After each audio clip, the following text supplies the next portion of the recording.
My name is Sarah, and I'm married to Tom. We've been married for 2 years now. I really wanted to have kids by now, but it hasn't happened yet. I like my job, it makes me feel important, so I'm not in a rush to have kids. But Tom feels differently. He recently told me he's upset that we haven't had kids yet. How long until we have a baby? Please, hurry up, my mom can't wait, he said. I went to the hospital, but the doctors said nothing was wrong with me.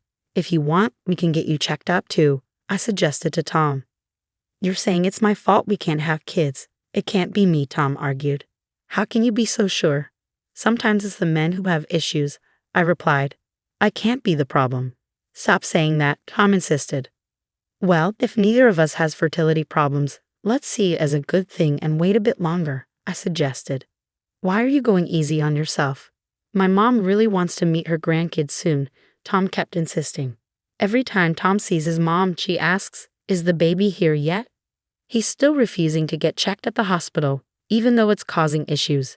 He's sure he's not the reason we can't have kids.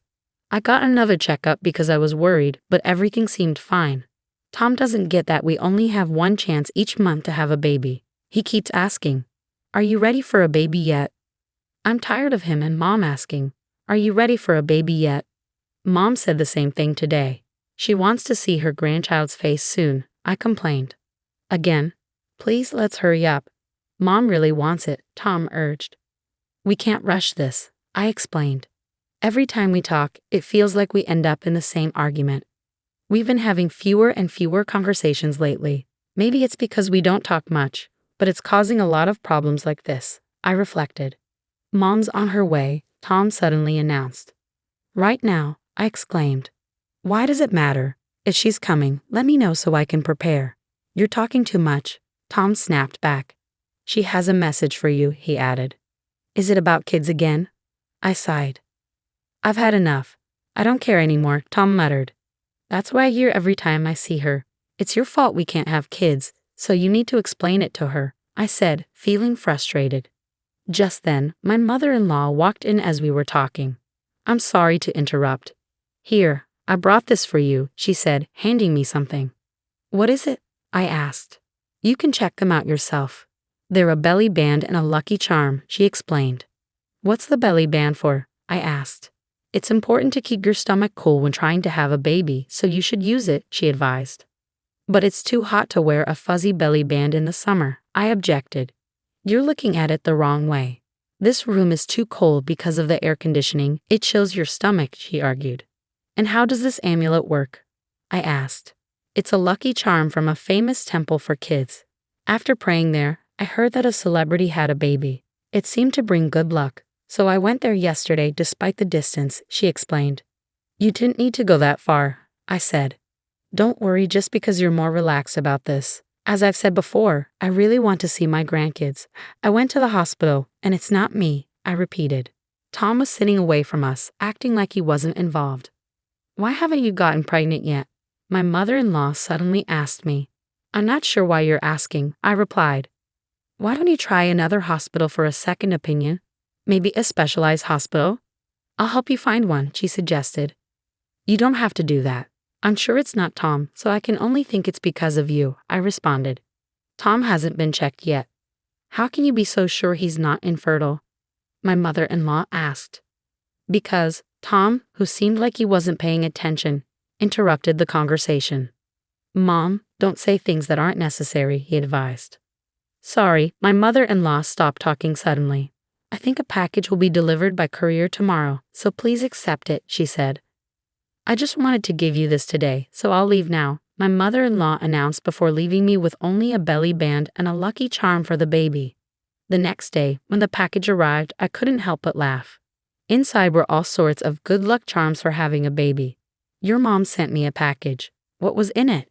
I asked Tom. Pomegranates, herring roe, and peaches, he replied. Why did she send those? I wondered. All three are seen as lucky foods that are supposed to bring good fortune for having kids, he explained. I get it. Mom really wants to see her grandkids, I thought out loud. I understand she's excited, but it feels a bit overwhelming, Tom remarked. Why are you talking about Mom like that? She's genuinely thrilled about having a grandchild, Tom defended. Don't you feel pressured too? I asked. Yeah, but I'm not worried. It's not my problem. It doesn't concern me, he replied. What do you mean it doesn't concern you? It's our issue because we're together, I argued. It's your problem that we can't have kids, so no, it's not my concern, he retorted. It feels like it's my fault that we can't conceive, even though the hospital says there's nothing wrong with me.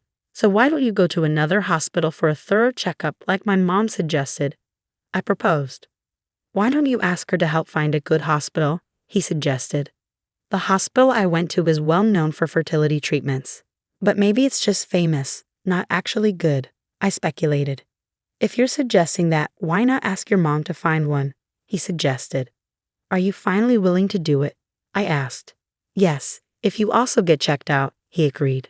Why should I go to the hospital? I questioned. I couldn't understand why Tom was so confident. Then he dropped a bombshell on me. I've never mentioned it before, but you've been suspicious for a while, and I'm tired of hiding it, so I'll tell you, Tom confessed. What is it? I asked, confused. I've actually been married before, Tom revealed. What? What do you mean? I exclaimed, shocked.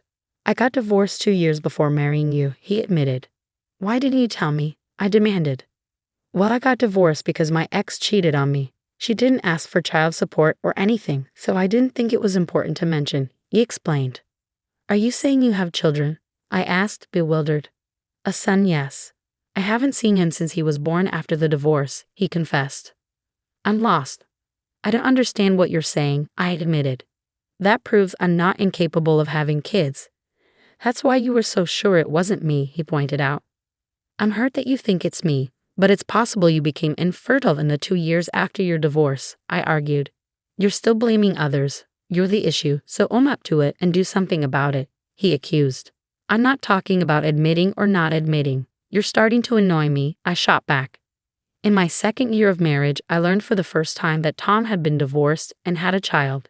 Even after hearing his story, I still wasn't completely convinced that I was to blame for our inability to have kids. I decided to dig deeper into Tom's past. I planned to ask for a divorce once I finished my research. I couldn't bear to stay with Tom any longer. I tried my best to avoid talking to him because he always said hurtful things to me.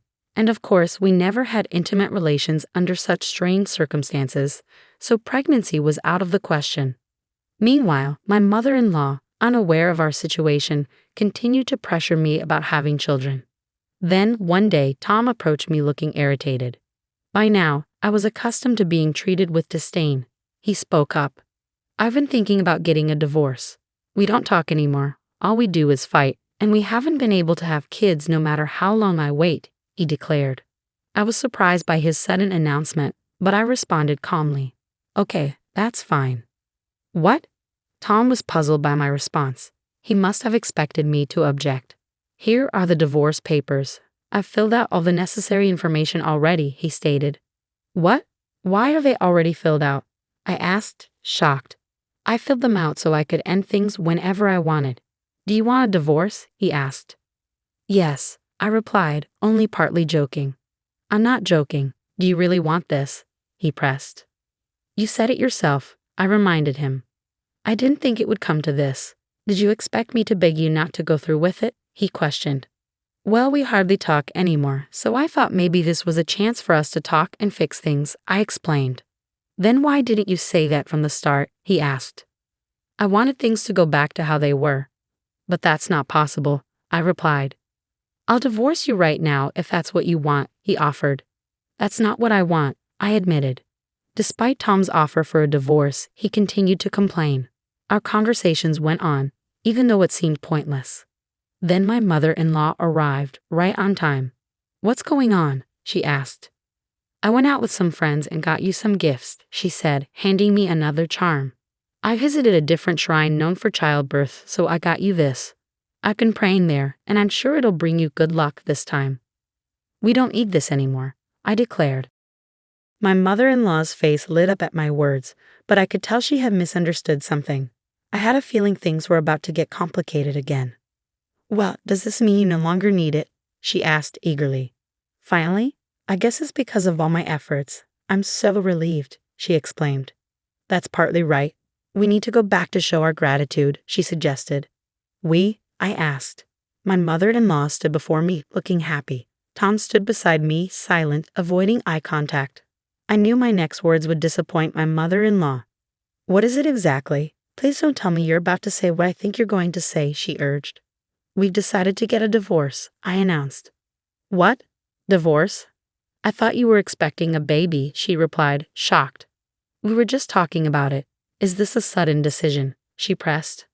Not really. I've been thinking about it for a while, I explained. Are you leaving because you can't have kids? She speculated. No, that's not why I'm divorcing him, I clarified. Well, if you can't get pregnant, maybe it's better for him to divorce you and marry someone else, she suggested. It would be his third marriage, not second. You know that? I reminded her. I found out recently. His ex-wife got pregnant soon after they divorced, she revealed. Okay, I responded, feeling a mix of emotions. So I can only assume you're to blame. If you leave, I'll feel relieved, Tom's mother asserted. I understand. Tom has always been popular with women. He'll find someone soon. Hopefully, our next meeting will bring better news, I replied. Well, if you've made up your mind, get divorced soon. I'm leaving. You two sort out the rest, my mother-in-law declared before leaving, unaware of the whole truth. Once she left, Tom and I continued our conversation. Let's file for divorce right away. I want to start a family soon, and I realize I don't enjoy spending time with you anymore. Let's just get it over with, Tom suggested. Then do it quickly, I replied, handing him the papers to fill out. All I have to do is submit them. By the way, you'll have to leave the house when we divorce, I informed him. What? Why? Tom questioned. I've been making mortgage payments, have you forgotten? My parents paid off the loan and bought this house outright. You were just repaying my parents' loan, I clarified. Oh, so you're leaving because of this? Tom realized. We did have quite a bit of money saved up, he continued. I don't have any money saved, but didn't you say you had around 10 million? I reminded him. That's the money I saved before we got married, so it's not included in the property division, he explained. Right, I confirmed. Well, it doesn't matter. You're starting a new chapter, he remarked. Yes, and I'm also going to sue you and your mother for emotional distress, I declared. What? Why? Tom asked, surprised. For all the hurtful things you've said to me, treating me like I'm defective, I explained. But it's true, Tom argued. Do you really think I'm the reason we couldn't conceive? I challenged. It's obvious. I have a biological child, Tom insisted. That's when I revealed everything to Tom, shocking him. It turns out your child from your ex-wife might not be yours, I revealed. What are you talking about? Tom asked, bewildered. I got curious about Tom's past after learning about his previous marriage, so I decided to look for clues in his house. Eventually, I found a picture, I explained. Tom tends to hold onto old memories, and I found a few tucked away in a drawer in his work desk, I continued. I looked up his ex-wife's name on social media and found her profile right away. From there, I learned more about who she was, I revealed. Isn't this your ex-wife? I showed him a screen from social media. Tom looked surprised, but I wasn't shocked. Is the child in this picture really yours? I asked him. Tom seemed puzzled. I continued with my story. This child clearly looks foreign. I was looking at your ex-wife's social media, and her husband is from another country. I'm not familiar with him. It seems they're living abroad, I explained. I divorced my ex-wife quickly because she cheated on me, but before the divorce, she got pregnant and claimed it was our child. I'm pretty sure it was his child, Tom admitted. Really? I asked. In any case, you don't have any biological children, I pointed out. Could I be the reason you can't conceive? Tom wondered. That's likely. I went to another hospital, and my body was fine. I'm going to get checked out too, I replied. Will you drop the divorce and go through treatment with me if I'm the reason you haven't been able to conceive? Tom asked. Why would I do that? I've already filled out the divorce papers. I'll file them tomorrow, I replied. Don't say that. I still care about you, Tom confessed. You don't enjoy being around me, do you? You'll find someone new soon, just as your mother predicted, I remarked. Let's discuss it again, Tom suggested. I'm filing for divorce tomorrow, and I want you to pack your things and leave this week, I insisted. Oh no, Tom muttered. You wanted a divorce, didn't you? I reminded him. I'll talk to my lawyer about alimony. He'll hear from us. The next day, I filed for divorce. Tom moved out reluctantly back to his parents' place. It seems Tom hasn't told his mother that he might be the reason for our infertility. She's been pushing him to remarry quickly after the divorce, hoping for grandchildren. If he does remarry, I feel sorry for his next wife. His mother will probably pressure her too for not having children.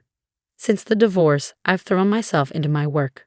I sold the house Tom, and I shared for a good price and repaid my parents the money they lent me, as well as the alimony I received from Tom and his mother. Now I'm living in an apartment. I've started dating a coworker who was supportive during my divorce. We were friends before, and now we're living together. If I marry this man, I hope we'll be blessed with children and that I'll find happiness again.